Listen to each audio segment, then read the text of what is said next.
Did Mike Igini lie about the Electoral Act 2026? Did he lie? Remember, he came out and said he has found 3 new sections of the Constitution that were amended to rig the 2027 elections. And it created the impression that these were new. And not only him. After I came out to question the integrity of opposition legislators in the National Assembly, how possible it was for them not to have seen these amendments and not to have said anything against the amendment and allowed it to pass. And even after it passed, they still didn't notice until 3 months after that Mike Igini raised the alarm. I objected, I frowned at it. And guess what? Senator Ireti Kingibe, who was elected on the platform of the Labour Party, but has now defected to the ADC, was on Arise News to give an interview. And there she claimed that she also can confirm that those amendments were inserted, that they were not part of what they approved in the committee, because, and this is important, Senator Ireti Kingibe was part of the Senate Committee on INEC. So the whole process of the Electoral Act amendment was started by a committee she was a member of, or she is a member of. For her to come to national TV to say that what Mike Igini said was true, basically, and that those additions were made outside of what they discussed in the committee on INEC, even in the joint committee of the National Assembly, for her to have come out to say that, Nigerians would think that she's telling the truth. But is it also possible that she, Senator Ireti Kingibe, is also lying? These are the 2 questions. Is Mike Igini lying, or did Mike Igini lie? Let's settle something. The Tinubu administration has implemented policies that are punishing Nigerians.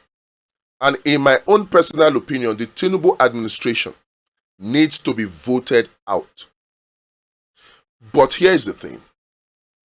Can we kick out Tinubu in 2027 using lies and propaganda? Can you defeat a lie with another lie? I am of the opinion that only truth can defeat Tinubu. That's my opinion. It is okay if you do not agree. You can also let me know what your opinion is, if you think that we can defeat Tinubu with propaganda. But here's why this is very, very important. And we need to call out these opposition politicians. In 2015, when the APC was in opposition, they used propaganda too. And Nigerians fell for their propaganda. Today, look at what their propaganda is doing to us. The same Tinubu that criticized Peter Obi, that Peter Obi is always giving out fake or inaccurate statistics. In fact, he even joked that China statistics we go chop. But check it. That same Tinubu, the same APC, is ruling Nigeria based on statistics. Right now, Nigerians are eating statistics in the morning, afternoon, and night. Our 3 square meal now is statistics. And you know the sad thing? They are fake statistics. Propaganda statistics. So for me, where I stand, I feel that if we allow the opposition to continue on this path of using propaganda and lies, it is very, very possible that we will have a new set of politicians, if they succeed, that will come and do exactly the same thing that the APC and the Tinubu administration have done. So as much as we commit our energies to making sure that the Tinubu administration and the APC are kicked out in 2027, we must pay attention to members within the opposition that are pushing lies. If they are pushing lies today, they will push lies tomorrow. I will not be a supporter of an opposition that is using lies when I know those are lies. How do I know it is a lie? Mike Igini was a resident electoral commissioner for 10 years. Retired 2 years ago. Yeah, 2 years ago. 3 years ago. I think just before the 2023 election or a little after the 2023 election. That's when Mike Igini retired. And he's a lawyer, so he knows the Electoral Act 2022 very well. At least I assume he knows it.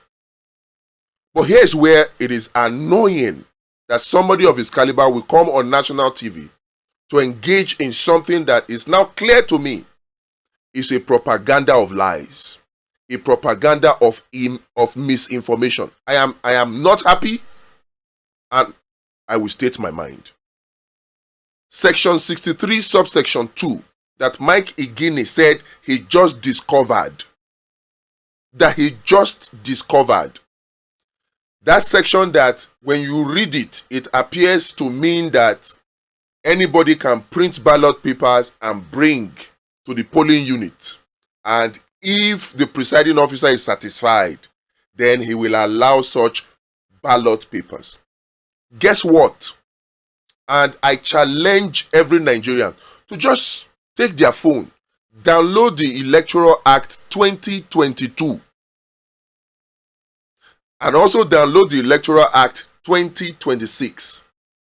Go to that same section 63, both subsection 1 and subsection 2. You will find out that the provision is exactly the same in both of them. So Mike Igini coming out to say he has just discovered a new insertion, a new amendment in the Electoral Act 2026 designed to rig the 2027 election is simply alarmist and is false because it is not new. It was in the 2022 Electoral Act. Go and verify it by yourself. Now, for Senator Ireti Kingibe to come out and tell us that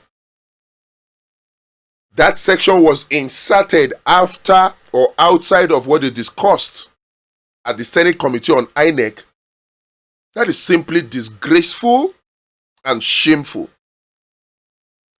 We cannot kick out Tinubu with lies.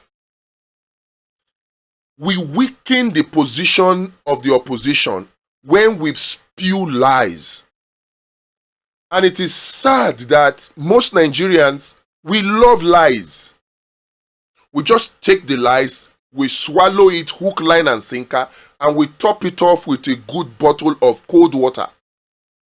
We love it, we run with it. Imagine the whole of Nigeria was agog with the so-called revelation of the new insertion of Mike Igini. But it turns out that they are lies. Yes, the section he quoted reads as he read them, but they do not mean as he interpreted them, and they are not new. Perhaps if Senator Ireti Kingibe paid a little more attention, she also would have realized that section 63, subsection 1 and 2 was exactly the same in the Electoral Act 2022 as well as the Electoral Act 2026. We need to focus on truth. Only truth can fix Nigeria. Only truth can kick out Tinubu. Only truth. A lecturer said something to me once while we were doing our project defense back in the university. You cannot teach your father how to marry a wife. This man had experience. That is why you were born. The APC and the Tinubu administration, they are experts at propaganda and lies. So to defeat a lie, you can't use another lie. It is only the truth that you can hold to the lie to defeat it. So I want to beg opposition politicians and I want to beg Nigerians. Stop falling for lies. Stop. I know we enjoy it. It's like intellectual masturbation. We enjoy lies. Somebody will come in the comments now and say, oh, I have been bought. But they will not realize that everything I've said is actually still against Tinubu. They will not realize that everything I've said is actually to kick Tinubu out. They will not realize the lies that have been told by so-called members of the opposition. They will not realize it. We love lies. And we must change if we want Nigeria to change. Imagine, they went to Ibadan and they said they had an Ibadan opposition summit. And they gave out an Ibadan declaration 2026. Mind you, there was an Ibadan declaration in 1963-1964 that led to Operation Wet here. Now they gave out an Ibadan declaration in 2026 and they say they will have a united front, a united candidate. And then they rise from that same Ibadan summit. No single united candidate was chosen. What is the meaning of that? What is the whole essence of that? For me, the problem within the ADC is bigger than the problem outside of it. Yes, the Supreme Court is delaying judgment, and it will have negative impact on the ADC, no doubt. But once that judgment comes, the problems that are within the ADC, the fact that you have an Atiku who is not willing, he's not willing to give up that ticket. I know that obedient, or you can call it the OK movement now, obedient Kwankwaso movement, they are very, very quick to go on social media to try to appeal. Some are begging, some are insulting, some are exposing Atiku. All those things not a move Atiku. Atiku sees this ticket as his last opportunity to become president. And like he has told you in time past, has he ever not gotten the ticket? It's a thing he said with pride and arrogance. But of course he has. If you go back, you'll find in 2015, he didn't get the ticket. Okay, he probably went to another political party to go and get ticket. Yeah, so he always gets the ticket, either by remaining in the party or leaving. So Atiku cannot have paid 1.7 billion naira, as it has been alleged, to privatize the ADC, only to now hand it over to Peter Obi. It doesn't make sense. If it does, it will mean that Peter Obi is a very fantastic prayer warrior, or that the obedient movement or the OK movement are actually very fantastic prayer warrior, and they have been able to successfully pull off a miracle if Atiku gives the ticket to Peter Obi. That is why I don't understand why it is at this point in time that we are talking about, oh, if you don't zone the ticket to the south. I don't understand.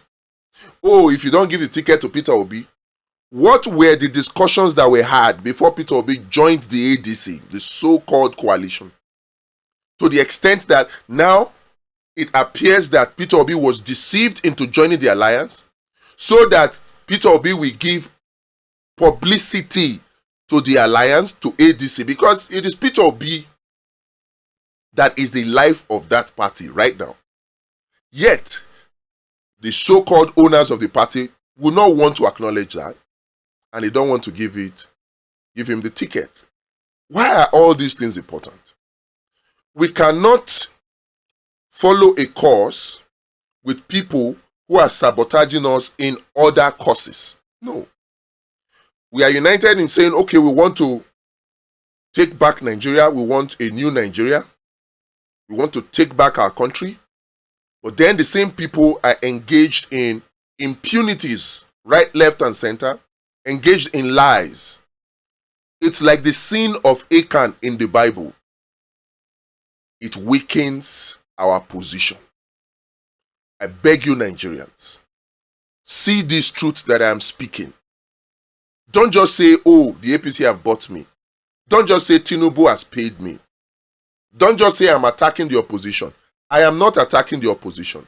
I am only exposing what is fraudulent within the opposition because I feel it weakens the opposition and it destroys our chance of kicking out Tinubu in 2027. Tinubu is defeatable. Forget all this appearance of strength that he's posturing. He's making it look like, oh, he's a master rigger. Forget it. If Peter Obi gets ticket and we implement our vote watch strategy together with PU Marshall, Tinubu will lose because he will not be able to rig. But the question is, will Obi get ticket? Will all these lies help Peter Obi? That's my concern. It is well.